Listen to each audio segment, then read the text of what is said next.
Hey, good morning, my friend. Welcome back to the Ride In. It is Saturday morning, January the 8th. I appreciate you tuning in today.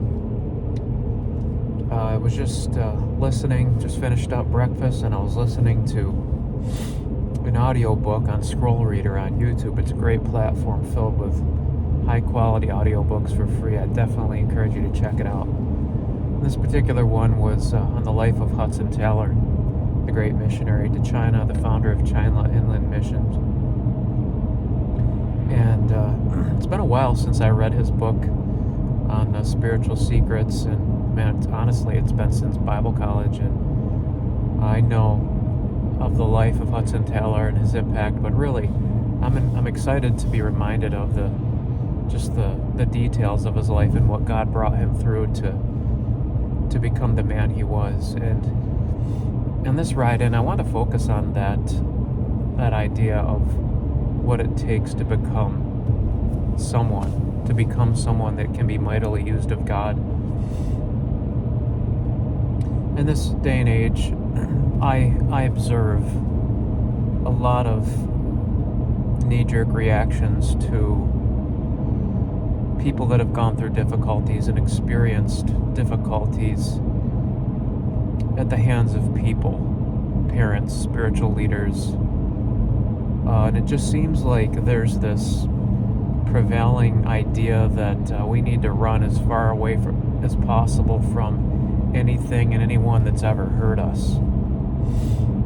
And as I mentioned last night in our Bible study, as we are concluding a series on He Restoreth My Soul, I think one thing we have to understand in the purposes of God, as we're continually renewed in the inner man and receive strength in the reservoirs of our life,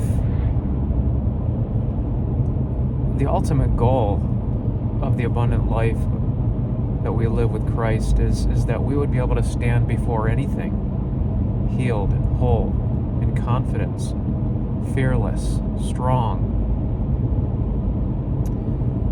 And I want to encourage you to realize that in all that you've been through in your life, there can be a temptation at times for bitterness if you've been through some tough things. And we often hear about the illustration of the ditch on either side of the road, and on one side is an extreme position, on the other side is an opposite extreme position, and we can just run to the other side of the ditch rather than find a balance between two positions that are toxic. Christian, there's a God in heaven that is providential and sovereign, and He loves you. And in a way that only He can do, He allows, controls, guides us in circumstances that are beyond our control, but they're not beyond His.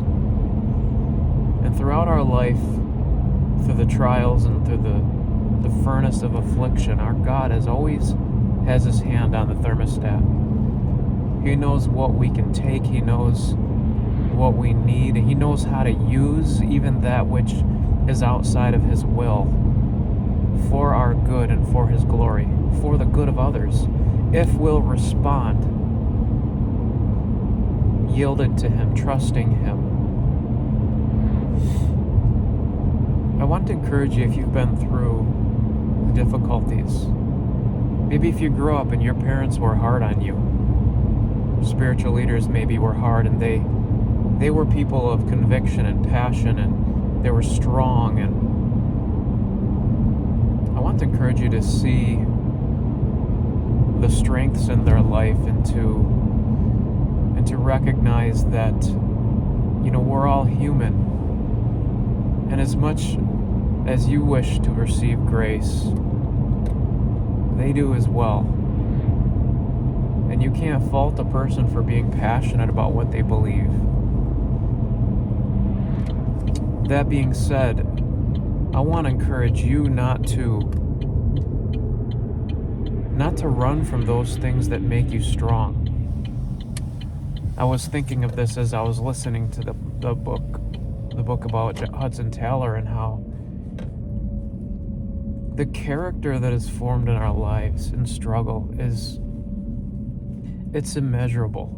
It's invaluable. I cannot thank God enough for the things that He allowed in my life. Going back in time, I don't know if I would have choose to go through them again.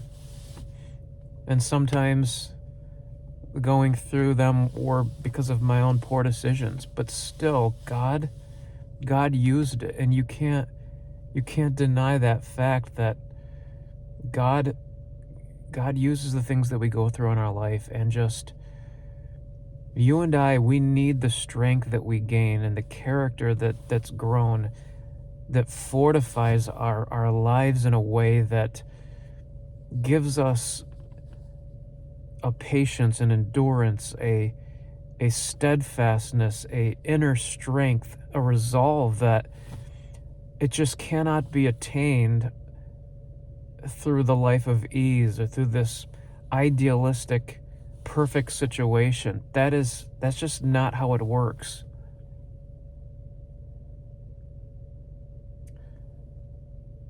I want to encourage you to, as you look back on your life, to be thankful. Thankful for the people, friends and enemies, knowing that there's a God in heaven that knew all along what you would have needed to make you the person that you are, to help you learn the things that you know. It's hard to reconcile the pain and the just the trauma that you have within your own life from past experiences. But you must understand and believe that God can heal you from that, and that you're not alone. This is a sin-cursed world. This is a world that's filled with suffering and groaning. And there's no path of life that gets around that. And perhaps that's something that God allowed so that we might continually grow a longing for heaven, a longing for eternity. This world is not my home. And where sin abounds, grace does much more abound. Receive everything that happens in your Christian life in stride. Keep your eyes on Jesus. Understand that people aren't the enemy. Be careful that you don't react, you respond, and that you choose to learn from the good and the bad in everyone. And that you make your decisions to be a balanced Christian, filled with grace and truth, that you don't end up on either side of the ditch of extremism, and that you allow Christ to develop His character in your life.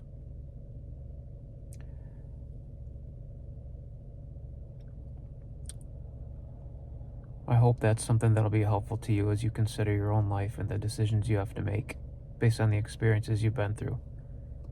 We need to be strong. We need to allow ourselves to be on the anvil of God's will. If you desire to do something for the Lord, there's no getting around that you're going to have to go through some things. I don't know what that is for you. Perhaps you're going through it, perhaps you've already gone through it, perhaps you will go through it. But don't run from anything that may cause pain. That's something that you can connect with your Savior through in the fellowship of sufferings. And it is through the fellowship of sufferings that we learn and understand the power of His resurrection. Think about some of those things, Christian. I hope it's a help to you. I love you. I hope you have a great day today. We'll talk to you soon. Bye-bye.